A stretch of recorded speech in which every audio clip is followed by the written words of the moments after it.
Hello and hi sa lahat ng mga taga-subaybay ko dyan sa aking channel, Percy TV, Mechanic on Duty. At sana ay nasa mabuti kayong kalagayan, saan po kayo sa inyong lugar sa mga oras na ito. Kung ikaw ay bago pa lang sa aking channel, ay huwag kalimutan pinutin lang po ang subscribe button at like and share para ikaw ay updated sa mga bago ko pang video na i-upload. Okay? Binabati ko kayo ng magandang umaga, magandang tanghali o magandang hapon at magandang gabi. Pero higit sa lahat ay binabati ko kayo ng mas maganda pa tayo sa umaga, mas maganda pa tayo sa hapon at maganda pa tayo sa gabi.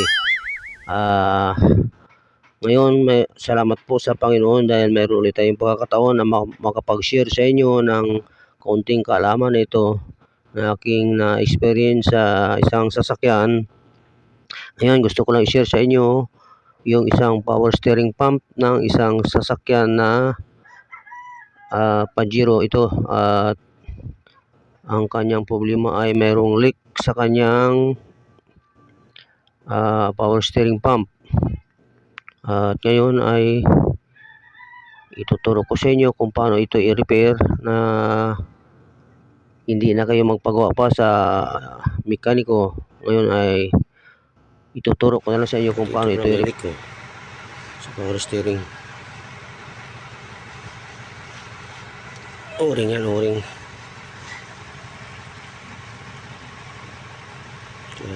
Pakita ko sa inyo kung saan nangagaling ang leak. Pag nakita nyo yung power steering na may namamasa dito yan, mayroong o-ring yan sa loob para tiyak yung o-ring nito ay may tama na siguro. Ito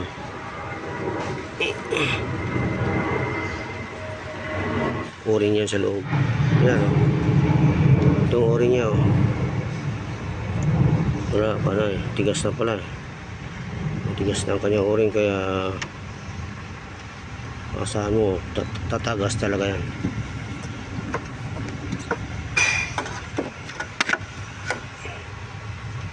Ito maliit na o-ring na yan. Yan ang pinaka dalawa yan, taas kababa.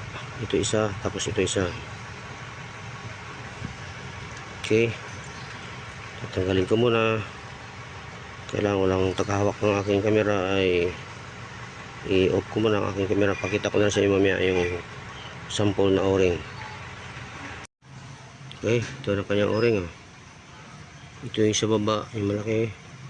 Ito naman yung maliit ay sa taas yan. Yung malaki dito sa puno, yung maliit dito. Yan, malutong na kanyang o-ring kaya matagas siya sa kalutungan niya. Pagtanggal ko, putol na nga. Yan, putol. Yan. Okay, yan natin papalitan ang kanyang o-ring, dalawa. Yan na, wala nang tolo.